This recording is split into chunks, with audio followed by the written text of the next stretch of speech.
सहजता उत्पन्न होती है, जीवन मानो उत्सव बनने लगता है, मन शांत हो जाता है। प्राणायाम से अपने आप, जैसे आप कपालभाति अनुलोम विलोम करते हो, आप खुद महसूस करते हो, आपका मन शांत हो जाता है। यही है बाबा रामदेव की सबसे बड़ी पहचान, योग सिखाने वाले बाबा रामदेव। मैं बात कर रहा था आंखों के लिए, तो आंखों के लिए आंवले का रस आप रोज पी लिया करें। अनुलोम विलोम प्राणायाम, और छोटे बच्चों को तो शीर्षासन सर्वांगासन भी करा सकते हैं छोटे बच्चों को। योग सिखाते सिखाते वक्त मिल जाए तो बाबा रामदेव भगवान की भक्ति भी सिखाते हैं। में बहती मेरी नैया को किनारा मिल जाए, एक तेरी दया का दान मिले। लेकिन आज बाबा रामदेव का जिक्र न तो योग के लिए और न ही भक्ति के रंग में रंगे उनके भगवा चोले वाले इस अवतार के लिए। आज बाबा रामदेव को देखिए एक सुलझे हुए कारोबारी के अवतार में। यकीन दिलाने के लिए आपके सामने है ये तस्वीरें। बाबा रामदेव की ऐसी कोई तस्वीर आपने अब तक नहीं देखी होगी, क्योंकि इस तस्वीर में बाबा रामदेव देश की सबसे बड़ी रिटेल चेन यानी आपके जाने पहचाने बिग बाजार के मालिक किशोर बियानी के साथ मौजूद है।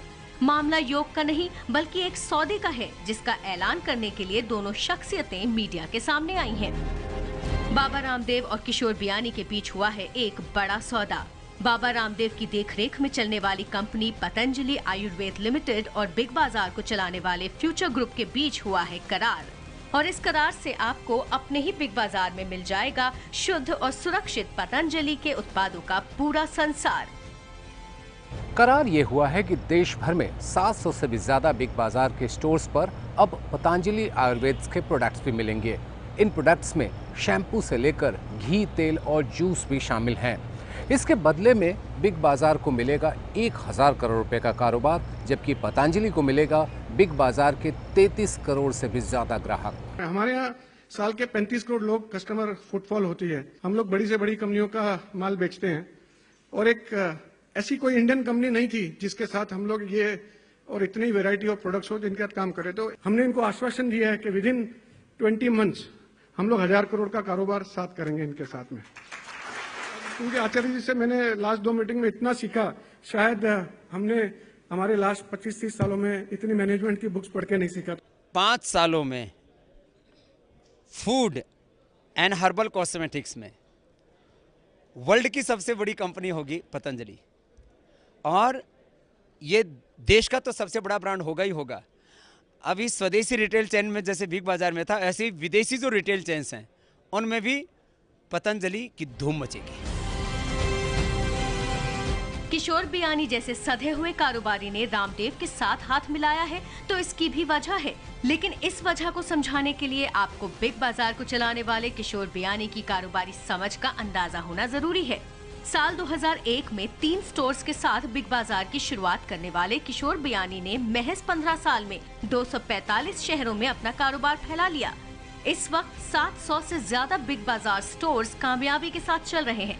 बिग बाजार को चलाने वाली कंपनी फ्यूचर रिटेल का टर्नओवर 10,000 करोड़ रुपए से ज्यादा जा पहुंचा है।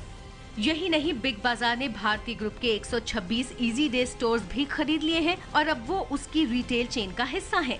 कामयाबी ऐसी कि किशोर बियानी की कंपनी ने 33 करोड़ ग्राहकों का भरोसा जीत लिया है। इधर एक आइडिया थी कि कैसे शॉपिंग को डेमोक्रेटाइज किया जाए, कैसे हर आदमी जो, उसका एक मेन मिशन था। हमने एक लाइन लिखी थी, how can ordinary people by what rich can afford. वो आइडिया पे पूरा बिग बाजार की एक कल्पना की गई। बिग बाजार ने कम से कम इंडिया में 25 से 35 करोड़ लोगों को इन्फ्लुएंस किया है।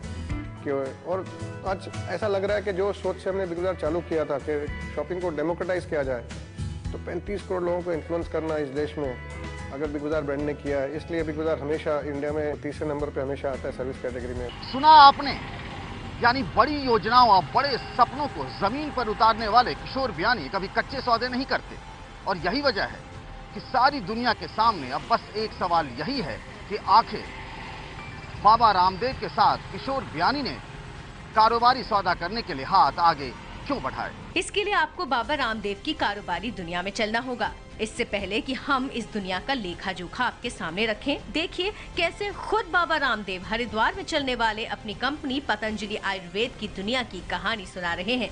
यहाँ इस वक्त केसर को बाजार तक पहुँचाने की तैयारी चल रही है।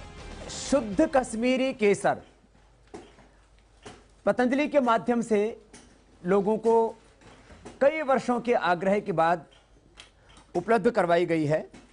एक ईरानी केसर होती है, एक कश्मीरी केसर होती है। आप जो मेरे हाथ में ट्रे में जो आप केसर देख रहे हैं, ये कश्मीरी केसर है। कश्मीरी केसर का गुण भी ईरानी केसर से ज़्यादा होता है, इसका भाव भी महंगा होता है। जरा आंवला का रस निकालने वाली यूनिट भी देख लीजिए। शॉटिंग होने के बाद या आंवला इस कन्वेयर बेल्ट के माध्यम से आगे बढ़ता है।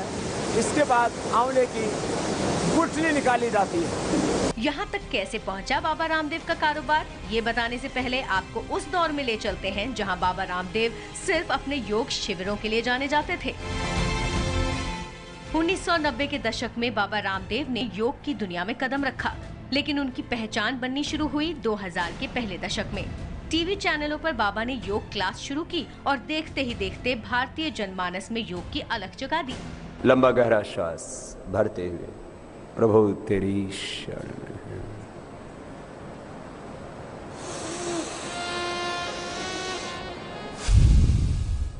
आंखें बंद करके हर दिन 5 मिनट करना। योग के साथ साथ बाबा रामदेव ने आयुर्वेद का प्रचार शुरू किया। सिर्फ प्रचार ही शुरू नहीं किया, बल्कि असली दवाई जनता तक पहुंचाने का दावा करते हुए ट्रस्ट भी बनाए। ये दरअसल आयुर्वेद का एक बहुत पुराना ग्रंथ था, उससे हमें मिली। विश्व में पहली बार आयुर्वेद की कोई यूनिट बनी है कि इसके ऊपर पता नहीं कितने करोड़ों रुपए की फिर हमने एक यूनिट बनाई जहां 0 बैक्टीरिया एक जोन बनाया। बाबा रामदेव का दिव्य योग ट्रस्ट 2003 में बना और फिर 2006 में बनाई गई पतंजलि आयुर्वेद लिमिटेड। पतंजलि आयुर्वेद में बाबा रामदेव का शेयर नहीं है, जबकि बाबा रामदेव के सहयोगी आयुर्वेदाचार्य बालकृष्ण की इस कंपनी में 92% की हिस्सेदारी है, जबकि बाकी 8% शेयर स्कॉटलैंड में रहने वाले प्रवासी भारतीय सरवन और सुनीता पोद्दार के पास है। 2006 में प्राइवेट लिमिटेड कंपनी के तौर पर रजिस्टर हुई पतंजलि आयुर्वेद लिमिटेड, जो अगले ही साल यानी कि 2007 में पब्लिक लिमिटेड कंपनी बन गई। तब से लेकर अब तक इसने बाबा रामदेव के ब्रांड का इस्तेमाल कर ग्राहकों के दिल में पैठ बनाई और फिर कभी पीछे मुड़कर नहीं देखा। योग गुरु बाबा रामदेव अब कॉस्मेटिक से लेकर किराना स्टोर तक कई बड़ी कंपनियों को टक्कर दे रहे हैं, क्योंकि बाबा रामदेव के उत्पाद का साम्राज्य काफी विशाल हो चुका है। चीजें खुजली तो एक तेल से, दंत कांति के साथ अब केश कांति शैम्पू। चावल तो कम से कम दिख तो जाता है साबुत, इस आटे का पीछे भी का पता ही नहीं लगा। जो का दलिया पहली बार पतंजलि ने ही इंट्रोड्यूस किया है हिंदुस्तान में पहली बार। हाथ भी सुरक्षित, बर्तन भी सुरक्षित और शुद्धता से सफाई। रोजमर्रा की जिंदगी में उपयोग आने वाले रूटीन प्रोडक्ट,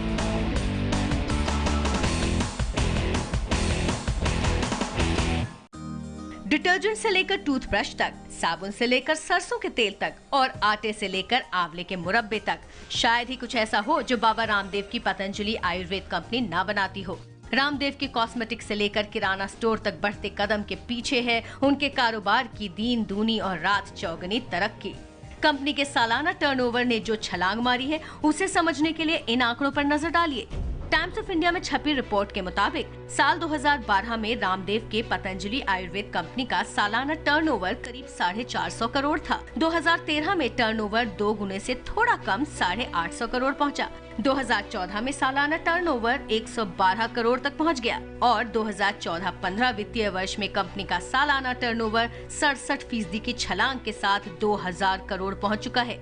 इसके साथ ही दिव्य योग फार्मेसी से बनने वाली दवाओं की बिक्री भी करीब 400 करोड़ है, यानी करीब 2500 करोड़ का आंकड़ा छू चुकी है कंपनी। कारोबारी आंकड़े का मतलब भी समझा देते हैं। इसका सबसे बड़ा संकेत तो ये है कि बाबा रामदेव की पतंजलि आयुर्वेद देश की सबसे बड़ी FMCG कंपनी बन गई है। FMCG का मतलब है रोजमर्रा के इस्तेमाल में आने वाले सौंदर्य प्रसाधन, खाने पीने की चीजें, सफाई में इस्तेमाल होने वाले साबुन, शैम्पू जैसे उत्पाद, जिसे आसान शब्दों में आप किराना भी कह सकते हैं। इसका असर ये हुआ है कि पिछले वित्तीय वर्ष यानी साल 2014-2015 के बीच योग गुरु बाबा रामदेव के नाम का इस्तेमाल करके पतंजलि ने 316 करोड़ का मुनाफा किया, जबकि एफएमसीजी में ही काम करने वाली कंपनी इमामी ने कुल 486 करोड़ का मुनाफा कमाया। यानी पतंजलि आयुर्वेद लिमिटेड अब बरसों से जमी जमाई कंपनियों को टक्कर दे रही है। पतंजलि आयुर्वेद ने सबसे पहले शुरुआत दवाइयों से की थी। पेट में तकलीफ से लेकर कील मुहासों जैसी बीमारियों के लिए आयुर्वेदिक दवाइयां बनाई गईं। लेकिन धीरे धीरे पतंजलि आयुर्वेद ने खाने पीने की चीजों से लेकर ब्यूटी प्रोडक्ट तक पैर पसार दिए। वैसे बाबा रामदेव ने अपनी पहचान योगाचार्य और आयुर्वेदाचार्य के तौर पर बनाई है। बाबा रामदेव चर्चा में आए थे देश और दुनिया को योग का पाठ पढ़ाकर, लेकिन धीरे धीरे बाबा रामदेव ने आयुर्वेद के उत्पादों का प्रचार किया और फिर स्वदेशी किराना भी बेचने लगे। आज बाबा रामदेव के ट्रस्टों के पास करीब 14,000 करोड़ की संपत्ति है। इसी ट्रस्ट के तहत आयुर्वेद से जुड़े प्रयोग किए जाते हैं और आयुर्वेदिक दवाएं बनाई जाती हैं। कितने प्रोडक्ट बेचते हैं रामदेव के ट्रस्ट, ये गिनना बेहद मुश्किल है, पर अगर साइट पर दी जानकारी पर गौर करें तो 15 तरह के केवट, 53 तरह की वटी, 19 तरह के चूर्ण, 18 तरह के गुग्गल, 61 तरह के भस्म, 21 तरह के फूड सप्लीमेंट्स, 28 तरह के आयुर्वेदिक कॉस्मेटिक्स, सिर्फ इतना ही मिला दें तो भी 215 तरह के आयुर्वेदिक उत्पाद हो जाते हैं, जबकि इसमें किराना तो शामिल ही नहीं है। कम से कम 20 तरह के जूस पतंजलि योगपीठ बनाता और बेचता है। नमक तेल से लेकर आटा और मिर्च तक पतंजलि योगपीठ ट्रस्ट बनाता है। कम से कम 300 तरह के उत्पाद हैं जो बाबा रामदेव का ट्रस्ट पतंजलि योगपीठ तैयार करता है। फ्यूचर ग्रुप का भी सपना है सोने की चिड़िया भारत को बनाना। उसी संकल्प के साथ हम लोग इस काम को कर रहे हैं और मैं बस इतना ही इसमें कहना चाहूँगा कि हम विदेशी कंपनियां जो पहले खुलेआम देश को लूट रही थी, अब उनको टक्कर लेनी पड़ेगी पहले पतंजलि से। पहले उसको अखाड़े में कोई पछाड़ने वाला ही नहीं था, तो अब एक ठेठ देसी बाबा से, स्वदेशी ब्रांड से टक्कर लेनी पड़ेगी और ये स्वदेशी ब्रांड इन विदेशी ब्रांड को परास्त करेगा, क्योंकि इसमें वर्ल्ड क्लास क्वालिटी होगी, लो प्राइस होगा और जो भी प्रॉफिट होगा वो देश की सेवा में लगेगा। इन्हें तैयार करने के लिए कंपनियों का जाल बिछा है। एक अनुमान के मुताबिक बाबा रामदेव के सहयोगी बालकृष्ण के अधीन कुल मिलाकर के करीब 34 कंपनियां चलती हैं। यानी एक दशक के दौरान बाबा रामदेव ने न केवल योग बल्कि आयुर्वेद में भी एक साम्राज्य खड़ा कर दिया। किराना में कदम रखने के बाद बाबा रामदेव गली गली और घर घर में पहुंच चुके हैं। पतंजलि आयुर्वेद 45 तरह के कॉस्मेटिक उत्पाद बनाती है, जिसमें सिर्फ 13 तरह के बॉडी क्लिंजर शामिल हैं। शैम्पू, साबुन, लिप बाम, स्किन क्रीम, दांत से लेकर बाल तक शरीर के हर हिस्से के लिए प्रोडक्ट्स मौजूद हैं। अब किराना के सामान पर भी नजर डालिए। 30 अलग अलग तरह का खाद्य सामान रामदेव की कंपनी तैयार करती है, जिसमें सरसों तेल, आटा, घी, बिस्किट, मसाले, तेल, चीनी, जूस, शहद और बहुत कुछ मौजूद है। साल दर साल पतंजलि आयुर्वेद का बढ़ता टर्नओवर बाजार में दूसरी कंपनियों को तगड़ा मुकाबला देने के लिए तैयार हो चुका है। दरअसल कारोबार बढ़ने के पीछे एक वजह ये भी है कि दूसरी कंपनियों की तुलना में रामदेव के प्रोडक्ट सस्ते होते हैं। वो इसीलिए क्योंकि तमाम कंपनियों की तरह पतंजलि आयुर्वेद अपने प्रोडक्ट के विज्ञापन पर बहुत कम खर्च करता है, जबकि इस तरह के उत्पाद बनाने वाली तमाम कंपनियां विज्ञापन पर कमाई का करीब 20 से 30% खर्च करती हैं। साल 2007 से पतंजलि आयुर्वेद के प्रोडक्ट ने बाजार में दस्तक देना शुरू कर दिया था, लेकिन अब पतंजलि आयुर्वेद के प्रोडक्ट ने बाजार में हलचल मचा दिया है, क्योंकि इसका कारोबार इतना बढ़ चुका है। देश के कई बड़े शहरों में फ्रेंचाइजी के जरिए पतंजलि आयुर्वेद ने अपने प्रोडक्ट बेचना शुरू किया था, लेकिन अब दवाइयों से शुरू हुआ ये सिलसिला कॉस्मेटिक से लेकर किराना तक पहुंच चुका है। और यही वजह है कि साल 2012 में करीब 150 से 200 के बीच रहने वाली पतंजलि आउटलेट की संख्या बढ़कर 4000 हो चुकी है। इतना ही नहीं, पतंजलि आयुर्वेद के तमाम प्रोडक्ट्स पतंजलि आयुर्वेद की ऑफिशियल वेबसाइट patanjaliayurved.net और amazon.com पर ऑनलाइन भी बेचे जा रहे हैं। ये प्रोडक्ट्स अब रिलायंस के रिटेल स्टोर में बिकने लगे हैं। टाइम्स ऑफ इंडिया में छपी रिपोर्ट के मुताबिक देश भर के 400 रिलायंस स्टोर्स में पतंजलि के प्रोडक्ट्स बिक रहे हैं। पतंजलि के उत्पादों को 2015 के आखिर तक 1000 रिलायंस स्टोर तक पहुंचाने की योजना है। यही नहीं, इसी महीने यानी 15 अक्टूबर को बाबा रामदेव पतंजलि नूडल्स लेकर भी आ रहे हैं। नेस्ले की मैगी के विवादों में फंसने के बाद बाबा रामदेव की नजर मैगी के बाजार पर है। अनुमान है कि 3800 करोड़ रुपए के इस बाजार में भी पतंजलि पैर जमा लेगी। 5 सालों में फूड एंड हर्बल कॉस्मेटिक्स में वर्ल्ड की सबसे बड़ी कंपनी होगी पतंजलि, और ये देश का तो सबसे बड़ा ब्रांड होगा ही होगा। अभी स्वदेशी रिटेल चेन में जैसे बिग बाजार में था, ऐसे ही विदेशी जो रिटेल चेन्स हैं उनमें भी पतंजलि की धूम मचेगी। तमाम तरह के प्रोडक्ट तैयार करने के लिए बाबा रामदेव ने कंपनियों का जाल ही बिछा दिया। एक अनुमान के मुताबिक बाबा रामदेव के सहयोगी बालकृष्ण के अधीन कुल मिलाकर के करीब 34 कंपनियां चलती हैं। यानी कि एक दशक के दौरान बाबा रामदेव ने न केवल योग बल्कि आयुर्वेद में भी एक साम्राज्य खड़ा कर दिया, और अब इस साम्राज्य की झलक आपको बिग बाजार में देखने को मिलेगी।